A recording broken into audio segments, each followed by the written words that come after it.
आज आपण 10वी मधला जो पहिला प्रश्न आहे क्वेश्चन नंबर 1A, त्याचं नाव आहे language study.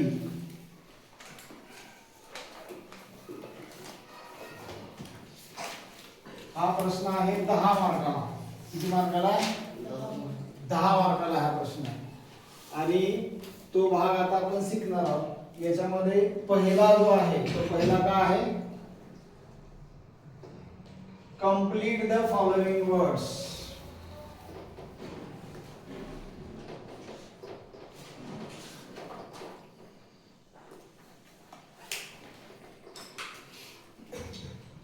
By using correct letters. 2 मार्काला. आता एक गोष्ट आपण लक्षात घ्यायची,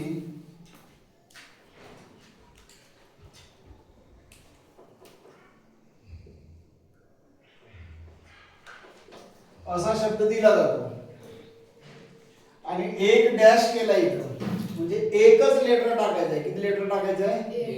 एकच लेटर टाकायचं आहे. आता सूचना काय बघा, complete the following words by using correct letters. Correct म्हणजे अचूक अक्षर, लेटर म्हणजे अक्षर वापरायचं आहे आणि अक्षर वापरून तो शब्द आपल्याला पूर्ण करायचा आहे. हा शब्द फार अवघड येणार नाहीये. तुमच्या जे क्रमिक पुस्तकामधले जे धडे आहेत त्या धड्यामधलाच 5 अक्षरी, 6 अक्षरी, 7 अक्षरी सुद्धा नाही, 5 किंवा 6 अक्षरी, कधी कधी बाय चान्स 7 अक्षरी शब्द येईल, पण त्यातलं एकच अक्षर गाळलं जाणार आहे. किती अक्षर गाळलं जाणार आहे? एकच अक्षर गाळलं जाणार आहे. ते आपल्याला लक्ष द्यायचं आहे. आता इथं कोणता अक्षर येणार आहे? तर जी येणार आहे. लाईट हा शब्द आहे, बरोबर. आता त्यानंतर दुसरा शब्द आहे, या शब्दामध्ये पण एकच अक्षर गाळलं आहे. तिसरा शब्द आहे, एकच अक्षर गाळलं, इथं पण एकच अक्षर गाळलं जाणार आहे.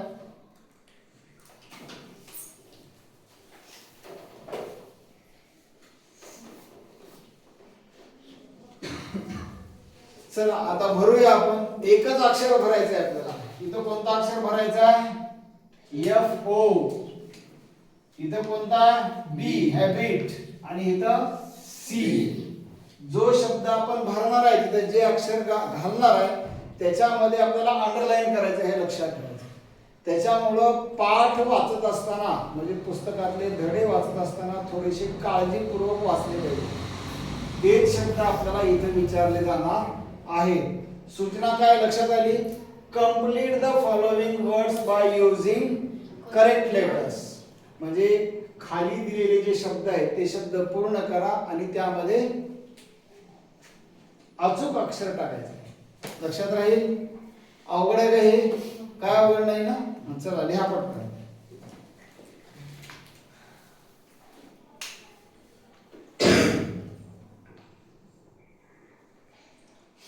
लिहित असताना सुद्धा आपण स्पेलिंग व्यवस्थित लिहिलं पाहिजे आणि जी गोष्ट आपल्याला कळत नाहीये, समजत नाही, त्याचा उल्लेख कंसात इकडं तिकडं कुठंतरी मराठीमधून करायचा की या प्रश्नाला आपल्याला अशा पद्धतीनं समजून घ्यायचं. केवढकर काय अडचण आहे? काही अडचण नाही. आता या प्रश्नामध्ये आपल्याला पैकीच्या पैकी मार्क पडतील. पक्का? लॉक किया जाए? Definitely, surely. आताच सांगा कुणाला अडचण असेल तर. या प्रश्नामध्ये, या 2 मार्काच्या प्रश्नामध्ये मला काही अडचण आहे? काही अडचण नाही. पक्का समजून जाईल. बघा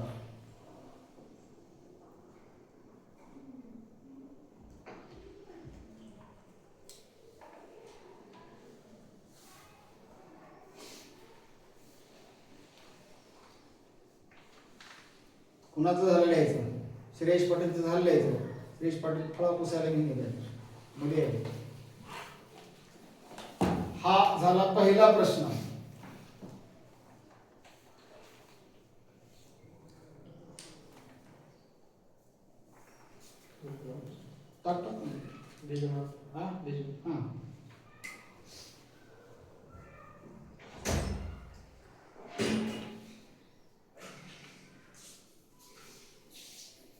जरा थोडं गतीमध्ये लिहा.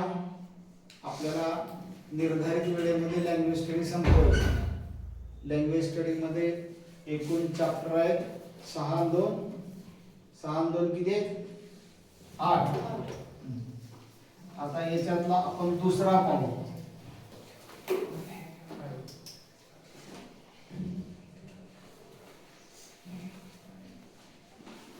Put the following words in alphabetical order. Put the following words in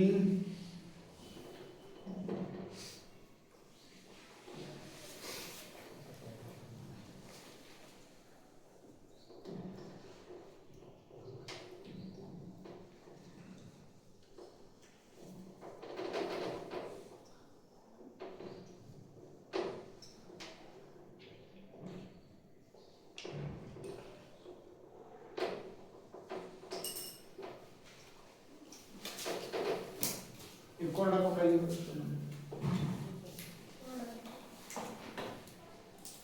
पांढरा कपडा आहे कोरडा.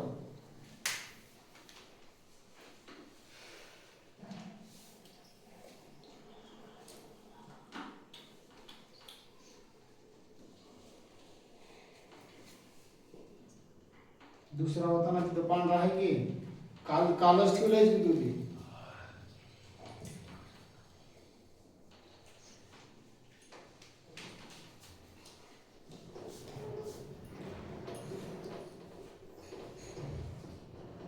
Alphabetical order.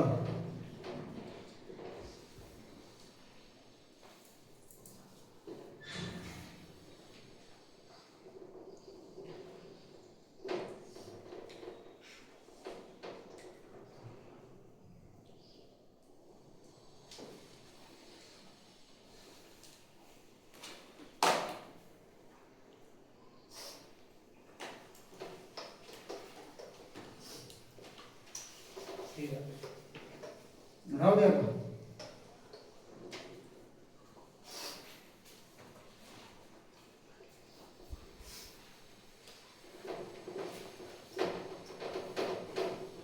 बेबी पांढरा बसते आहे का.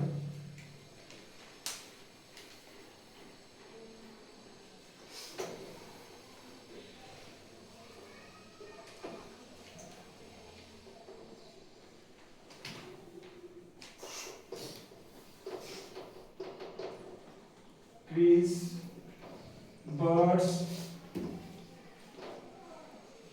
garden, rules. आता याच्यामध्ये आपल्याला अल्फाबेटिकल ऑर्डर शोधत असताना ABC A पासून Z पर्यंतच्या अक्षराचा विचार करायचा. आता हे चारही शब्द वेगवेगळ्या ह्याच्यातले आहेत बरोबर. आता पहिल्या शब्दाला आपल्याला अधोरेखित करायचं आहे. वर्णमालेच्या क्रमानुसार याच्यातला पहिला शब्द कोणता आहे तर बी आहे बर्ड्स BRDS. वर्णमालेच्या क्रमानुसार याच्यातला दुसरा शब्द कोणता आहे GARDEN. त्यानंतर तिसरा रोज आणि चौथा ट्रीज वर्णमालेच्या क्रमानुसार.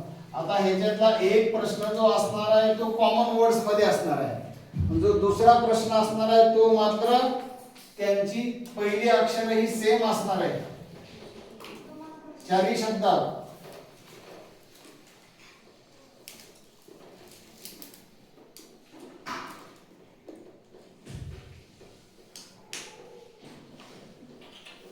बघा आता इथं टी आणि टी कॉमन आहे बरोबर.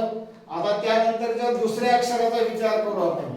इथं आर आहे इथं आर आहे इथं ई आहे इथं पण आर आहे. त्यामुळे पहिला शब्द कोणता येईल तो टेस्ट शब्द पहिला आहे.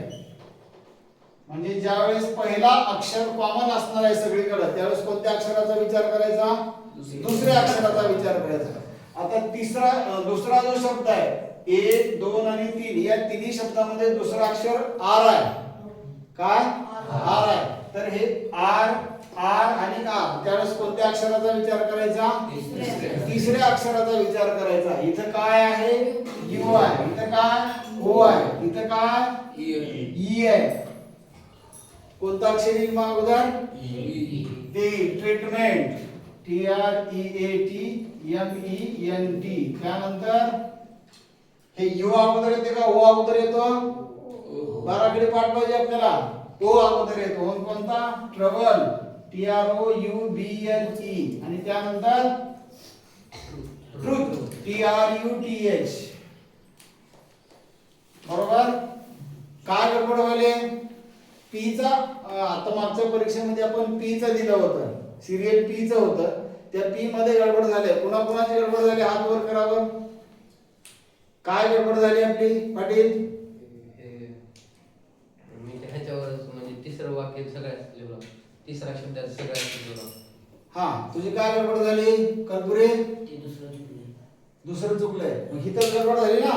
आता लक्षात आलं, जर पहिला अक्षर कॉमन असेल तर दुसऱ्या अक्षराचा विचार करायचा, आणि दुसरा अक्षर कॉमन असेल तर तिसऱ्या अक्षराचा विचार करायचा, आणि तिसरे अक्षर कॉमन असेल तर चौथ्या अक्षराचा विचार करायचा. वर्णमालेच्या क्रमानुसार हे पक्क लक्षात ठेवायचं. आणि याच्यात जर आपण गडबड केली तर आपले मार्क्स गेले. इतकं सोपं आहे. याच्यात अवघड काय असं वाटतंय का? फक्त आपल्या मनामधले जे संभ्रम आहे, आपण जे समजून घेताना जी गडबड केली आहे, आणि त्या गडबडीमुळे आपण समजून त्याला व्यवस्थित घेतलं नाही, म्हणून प्रश्नपत्रिकेमध्ये सोडवताना आपल्याला व्यवस्थित सोडवता येत नाही. आता पक्क समजलं? आता गडबड होणार नाही. चला लिहून घ्या फास्ट. मग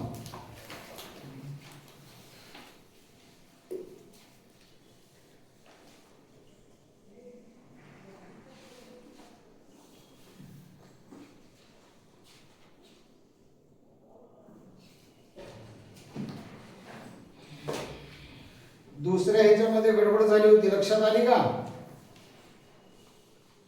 सोडवताना दुसरा वर्ड जो होता, म्हणजे त्याच्यामधला दुसरा पी चा अक्षरमाला दिली होती, त्यामध्ये त्या पी च्या अक्षरमालेमध्ये जेव्हा या प्रश्नामध्ये पहिला अक्षर कॉमन असते चारही शब्दामध्ये, त्यावेळेस दुसऱ्या अक्षराचा विचार करायचा. दुसरा अक्षरही चारही शब्दामध्ये कॉमन असेल तर तिसऱ्या शब्दाचा विचार करायचा. साधारणपणे चारही शब्दामध्ये 3 अक्षरापर्यंतचे कॉमन असतात, पण चौथं मात्र असू शकत नाही. तर त्यावेळेस आपण तिसऱ्यापासूनचा क्रम लावायचा आणि अचूक सोडवायचं. पुसून टाकू.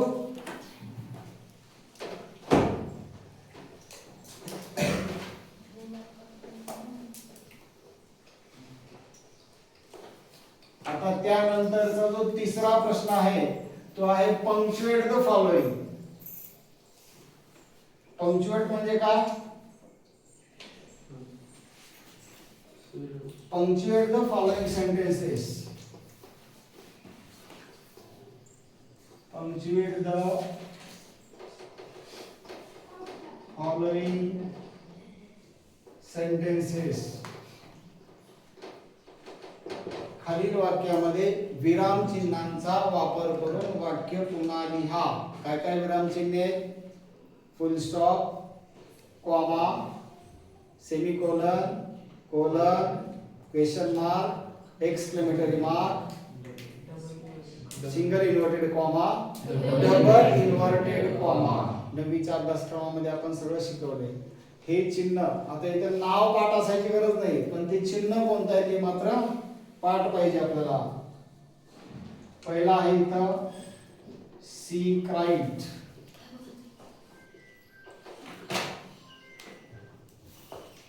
R you crazy. आता याचं उत्तर आहे. आता सी चे एस कॅपिटल, कॅपिटल आणि स्मॉलचा पण विचार करावा लागतो. कॉमा, हे आर इथं एकेरी अक्षरांची जागा. आर यू क्रेझी हा आहे क्वेश्चन मार्क आहे, कारण प्रश्न विचारला. यस नो टाइप क्वेश्चन आहे हा. काय आहे? यस नो टाइप क्वेश्चन आहे. एवढं लिहावं लागतं इथं. एक कॅपिटल लेटर्स, त्यानंतर पुन्हा कॉमा, एकेरी अवतरण चिन्ह, त्यानंतर पुन्हा क्वेश्चन मार्क, दुहेरी अवतरण चिन्ह, क्लोज. बरोबर? त्याला म्हणायचं पंक्च्युएशन मार्क. त्यानंतरचं दुसरं वाक्य आहे द टीचर सेड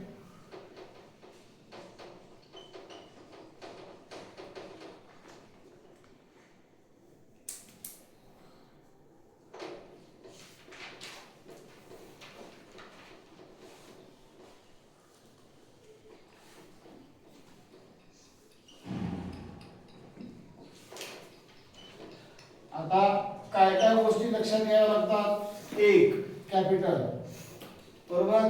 त्यानंतर पुन्हा इथं आपल्याला कॉमा, हे पण कॅपिटल. इथं अपॉस्ट्रोफी एस, या ठिकाणी पण अपॉस्ट्रोफी एस, आणि इथं फुल स्टॉप नाहीये. फुल स्टॉपचा विचार करावा लागतो आणि क्लोज करावा लागतो.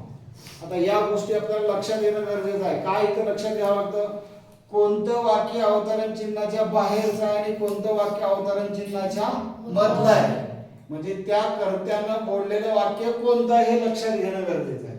आणि हे जी वाक्य येतात साधारणपणे आपल्याकडं अशा अवतरण चिन्हामध्ये असणारे जे धडे, म्हणजे आता the boy who broke the bank नावाचा आपण एक धडा शिकलाय ना, तर त्या धड्यामधले वाक्य आणि त्यानंतरचे दोन धडे आहेत. त्या दोनच पाठातले वाक्य आपल्याला इथे येतात पंक्च्युएट द फॉलोइंग मध्ये. म्हणजे आता कसं होईल, द टीचर सेड, भोली नावाचा धडा बरं का, त्या भोली मधलं वाक्य आहे. एलचा L capital, let's apostrophe S start today's, म्हणजे आजचा म्हणण्यासाठी हे अपॉस्ट्रोफी एस, आणि lesson L E double S O N lesson question mark आपलं full stop single inverted comma close. आता हे तसं अवघड आहे, पण फक्त तुम्हाला लक्षात राहावं, समजून घेता यावं, जमलं तर लिहा असं सांगितलेलं आहे. चला लिहा. शुभम भोले तर सगळ्याच्या अगोदर लिहायला चालू करतोय, समजून घ्यायच्या अगोदर. लिहा म्हटल्यानंतर लिहायचंय.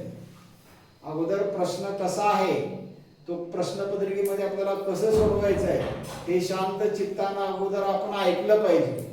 आणि त्यानंतर मग पुन्हा गुरुजींनी सांगितल्यानंतर लिहून घेतली पाहिजे. ही लर्निंगची मेथड आहे. गुरुजी टीचिंग करत असताना गुरुजी शिकवायला लागलं कीच लिहायला चालू करतोस, त्यामुळे कृपया विनंती आहे असं करू नकोस.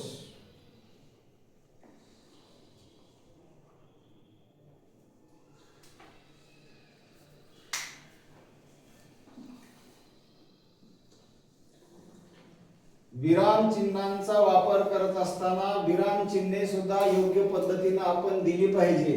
आणि स्मॉल आणि कॅपिटल, कॅपिटल म्हणजे पहिली लिपी आणि स्मॉल म्हणजे दुसरी लिपी, त्यातली अक्षरं पण कोणती आणि कशा पद्धतीने लिहायची ही पण आपल्याला चांगली समजली पाहिजे. ओके, झालं का? अगोदर पक्की कन्सेप्ट लक्षात घ्या. विराम चिन्हांचा वापर वाक्यामध्ये कसं करायचा, आणि त्या पुस्तकातली जी छोटी छोटी वाक्य, आता the boy who broke the bank झालाय ना धडा, की त्याच्यामधली किमान 10 वाक्य अशी संकलित करा. त्यातली पक्की पडा दादा, सोपी सोपी, फार मोठी नाही, जशी एवढी असतात ना परीक्षेत विचारली तशीच. आणि तुमच्याकडे जर अशा प्रश्नपत्रिका असतील तर त्या प्रश्नपत्रिकेतली पण वाक्य संकलित करा. म्हणजे मग तुम्हाला ही जी कन्सेप्ट आहे पंक्च्युएट द फॉलोइंग नावाची जी कन्सेप्ट आहे ती अगदी सहज कळेल. त्याच्यामध्ये फार बारकावे किंवा फार खोलात जायची गरज नाहीये. सहज तुम्ही जर ती वही काढली आणि नुसती चाळून जरी बघितली तरी तुम्हाला तो प्रश्न समजून जाईल. आता चौथा प्रश्न आपण समजून घेऊ. चौथा काय प्रश्न आहे, मेक 4 वर्ड्स. मेक 4 वर्ड्स म्हणजे 4 शब्द बनवणे. कंसात सूचना दिली आहे, minimum of 3 letters each. Minimum of 3 letters each. हे कंस बंद केला. काय म्हणते, त्या अक्षरामध्ये 3, त्या शब्दामध्ये 3 अक्षर असली पाहिजे. किती अक्षर असले पाहिजे, कमीत कमी 3. अधिक अधिक किती लिहू शकता, पण 2 अक्षरी आणि 1 अक्षरी नाही लिहायचा. युजिंग द लेटर्स, पुढली सूचना दिली आहे बघा, using the letters in the word. शब्द दिलाय ऍडव्हर्टाइजमेंट, याच्यातले शब्द घ्यायचे सगळे हो, बरोबर का? चला आता आन्सर लिहितोय आपण. हा, time. Time, TIME, time. Test. Test, TEST, double T आहे का? हा आहे, चला डबल टी आहे. टेस्ट. पुढे EAT. हा, EAT. EAT, eat. हा, TENT. टेंट. संख्या लिहायची नाही. पक्क विद्यार्थ्यांना अगोदर लक्षात ठेवायचं, 1 पासून 10 पर्यंत एकही अक्षर लिहायचा नाही. टेंट. Tent sir. हा. TENT, tent. हा, 4 शब्द झाले आपल्याला. किती शब्द लिहायचे? किती म्हणले आपल्याला? मेक 4 वर्ड्स म्हणले. किती म्हणले? पण आपण लिहिलेले शब्द हे मीनिंगफुल असले पाहिजे, त्यांना इंग्रजीमध्ये अर्थ असला पाहिजे. आणि दुसरं काय, त्या शब्दांचं स्पेलिंग बरोबर असलं पाहिजे. ह्या शब्दामध्ये जी अक्षर आहे तीच अक्षर वापरायचे. टी डबल आला असेल तरच आपल्याला डबल टी वापरता येतो, सिंगल टी असेल तर सिंगलच टी वापरावा लागतो. हे फक्त लक्षात ठेवायचं. म्हणून याच्यामधली जी अक्षर आहे त्या अक्षरांचा वापर करूनच आपल्याला हे शब्द तयार करायचे आहे. समजलं? हे मेक 4 वर्ड समजलं? हा पण प्रश्न 2 मार्कालाच आहे. चला लिहा पटकन. शक्यतो याच्यामध्ये प्राण्यांची नावं, रंगाची नावं डबल डबल लिहायची नाही. एखादं नाव लिहिलं तर ठीक आहे. त्याच्यामुळं आपण 10वीला आहोत आणि 10वीला असणाऱ्या विद्यार्थ्यांनी मीनिंगफुल वर्ड्स लिहिला पाहिजे. आणि ही जी कन्सेप्ट आहे, ह्या कन्सेप्ट, याच्या पाठीमागची संकल्पना आणि त्याच्यातला दडलेला काय अर्थ आहे तो पण आपण समजून घेणं गरजेचं आहे. बरोबर आहे की? म्हणजे आपल्याला विद्यार्थ्याला शब्दाचा खेळ करता येतो, याचा अर्थ असा आहे. म्हणजे त्या विद्यार्थ्याला इंग्रजी भाषा चांगल्या प्रकारे समजलेली आहे. या लँग्वेज स्टडीचा तोच उद्देश आहे. आणि हा अभ्यासक्रम आता MPSC UPSC परीक्षेला जे 100 मार्काचं व्याकरण आहे त्या भाषेमध्ये आपण जो सेकंड लँग्वेज निवडणार आहे त्यातली फर्स्ट लँग्वेज तर इंग्रजी असणारच आहे. पण त्याच्यामध्ये जो हा लिंग्विस्टिक्सचा म्हणजे लँग्वेज स्टडीचा जो अभ्यासक्रम दिलेला आहे तो अशाच पद्धतीने आहे. आणि याच्यामधली काठिण्य पातळी उलट त्या परीक्षेमध्ये आहे. परंतु तुम्ही हा जर भाग 10वीच्या स्तरावर समजून घेतला आणि तुम्हाला जर याच्यामध्ये व्याकरणामध्ये आवड निर्माण व्हायला लागली तर हे कळतं आपल्याला हा शब्दांचा खेळ कशा प्रकारे भाषेमध्ये खेळला जातो. तर तोच खेळ आपल्याला या प्रश्नाच्या माध्यमातून मेक 4 वर्ड्सच्या माध्यमातून येतो. ज्या विद्यार्थ्यांचा लँग्वेज स्टडी मधला म्हणजे भाषेमधला बौद्धिक विकास चांगल्या पद्धतीने झालाय त्या विद्यार्थ्यांना अतिशय चांगल्या पद्धतीने हे शब्द बनवता येतात, एकही चुकत नाहीये. त्यामुळे लिहित असताना काळजी काय घ्यायची, आपण लिहिणाऱ्या शब्दांचं स्पेलिंग व्यवस्थित लिहितोय का आणि आपण लिहिलेला शब्द हा अर्थपूर्ण आहे का. आणि काळजी काय घ्यायची, संख्या लिहायची नाही. चला झालं लिहून? ठीक आहे. पुढचा प्रश्न 5वा. प्रश्न 5व्यामध्ये काय विचारलेला आहे, टेबल दिलेला असतो आपल्याला आणि तो टेबल पूर्ण करायचा आहे. त्याच्यामध्ये मागच्या याच्यामध्ये आपल्याला हॅबिट दिलं होतं आणि त्याचं गुड दिलं होतं. बऱ्याच विद्यार्थ्यांना ते जमलंच नाहीये, त्याच्यामुळे ते हॅबिट पण सोडून देणार आहे. आणि इथं जे विचारलेलं आहे ह्या परीक्षेमध्ये ते पण आपण लिहिणार आहे. हा आहे 5वा प्रश्न. Right the related words as shown in the example. दुसरे एक ट्रिक सांगू का विद्यार्थ्यांना? दुसरे एक ट्रिक सांगतो. जेव्हा गणित, इंग्रजी आणि विज्ञानचे गुरुजी आपल्याला समोर शिकवत असतात, बरोबर, ह्या तिन्ही विषयातल्या कन्सेप्ट आपल्याला समजून घ्याव्या लागतात. त्यासाठी आपला जर वेळ वाचवायचा असेल तर जेव्हा गुरुजी लिहितायत तेव्हा आपण लिहून घ्यायचं फास्ट. आणि गुरुजीने आपल्याकडं तोंड फिरवलं की आपण स्टॉप करायचा, पेन स्टॉप करायचा. कारण गुरुजी जर लिहायचं झाल्यानंतर गुरुजी समजावून सांगत असतात. आणि गुरुजी समजावून सांगत असताना आपण जर लिहित असलो, आपलं लक्ष जर वही आणि पेनामध्ये असेल तर ती कन्सेप्ट आपल्याला समजत नाहीये. पण हे पक्क लक्षात ठेवायचं जाता जाता.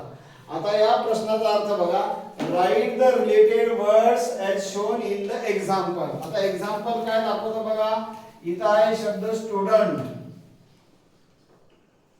त्याला अशा प्रकारे पट्टी आणि पेन्सिलचा वापर करायचा आणि त्याला शब्द दिलाय क्लेवर. बरोबर. आता हे क्लेवर आपल्याला दिले म्हणजे काय ओळखून घ्यायचं की स्टुडंट हा नाउन आहे आणि क्लेवर हे ऍडजेक्टिव्ह आहे. म्हणजे दुसरे आपल्याला चार जे लिहायचे आता ते काय लिहायचे, ऍडजेक्टिव्हच लिहायचे. मग स्टुडंटशी संबंधित जे जे ऍडजेक्टिव्ह येतात ते फक्त चारच लिहायचे आपल्याला. चला पहिले लिहू. दुसरं वाईस, दुसरा करेजियस,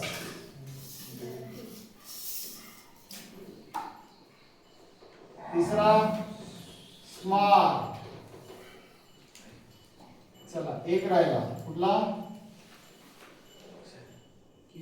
ब्रिलियंट किंवा इंटेलिजंट पण लिहू शकता. बरोबर. म्हणजे विद्यार्थ्याचे गुण आपल्याला लिहायचे आहेत. पट्टी आणि पेन्सिलचा वापर करायचा आणि व्यवस्थित डायग्राम तयार करायचा.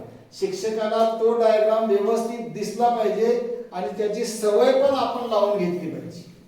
हे पक्क लक्षात ठेवायचं आपण.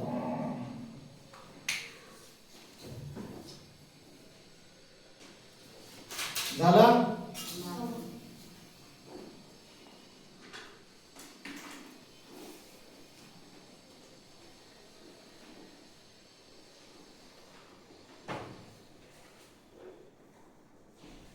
या प्रश्नामध्ये काळजी घ्यायची असते आपल्याला की जे विचारलंय आपल्याला याच्यामध्ये जे काही विचारलंय, काय विचारलंय आपल्याला,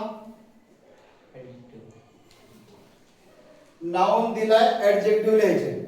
जे विचारलंय तशाच पद्धतीने आपल्याला लिहायचं. म्हणून त्यांनी एक्झाम्पल दिलेलं असतं आपल्याला. त्या एक्झाम्पलचा व्यवस्थित विचार करायचा आणि ते आपल्याला लिहायचं आहे. आता दुसरे त्या दिवशी परीक्षामध्ये जे दिसतात, जे बऱ्याच विद्यार्थ्यांना लिहिता नाही आलं, त्याचा थोडासा विचार करू. विचारलं होतं हॅबिट, HABBIT असं होतं ना. या खाल्ल्या याच्यामध्ये हॅबिट होतं आणि इकडे काय होतं, गुड. आता याचा विचार करत असताना हॅबिट कशा पद्धतीची असू शकते, सवय काय काय असू शकतं बघा. बॅड हॅबिट पण असू शकते, वाईट सवय. दुसरा रेग्युलर, मला हे सातत्यानं. दुसरा डेली, दररोज, माझी ही दररोजची सवय आहे. आणखी काय असू शकतं, आणखी एक शब्द वापरा की आता हे तर आपल्याला परीक्षेत दिलेलं आहे, गुड हे दिलेलं आहे. तर या ठिकाणी बॅड हॅबिट, रेग्युलर हॅबिट, माझी हॅबिट कशी आहे, नियमित आहे. हे काय आहे, डेली आहे, दररोज आहे. आणखी काय असू शकते, हा रूटीन, ROUTINE, रूटीन हॅबिट, ज्याला रूटीन आहे म्हणतो आम्ही. सवयीचा भाग आहे माझ्या, ती माझा सवयच झाली आता. तर अशा पद्धतीने आपल्याला त्या वेळेस ते शब्द सुचले पाहिजे पटकन. त्याच्यामुळे आपण अभ्यास करत असताना, सराव करत असताना प्रश्नपत्रिका चाळल्या पाहिजे, प्रश्नपत्रिका बघितल्या पाहिजे आणि आपल्याला प्रश्नपत्रिकेमध्ये असा एखादा संदिग्ध प्रश्न सापडला की तो सोडवला पाहिजे आणि नाही सोडवता आला की लगेच गुरुजीला विचारला पाहिजे. म्हणजे आपली त्यामध्ये असणारी जी कन्सेप्ट आहे किंवा त्यामध्ये असणारे जे अज्ञान आहे ते लगेच क्लिअर होऊन जातं आपल्याला. त्याच्यामुळे आपल्याला हे लिहिता आलं नाही परीक्षेमध्ये पडलेलं.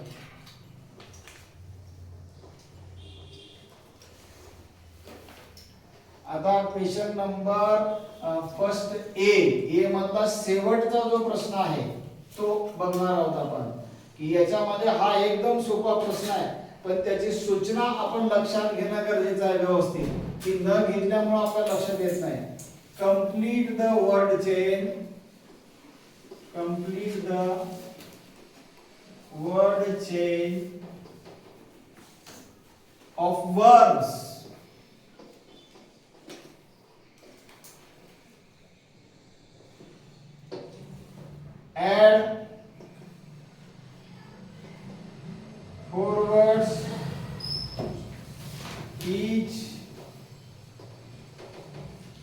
beginning with the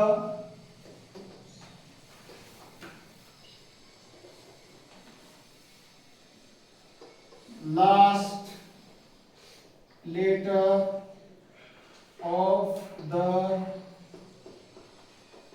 previous word.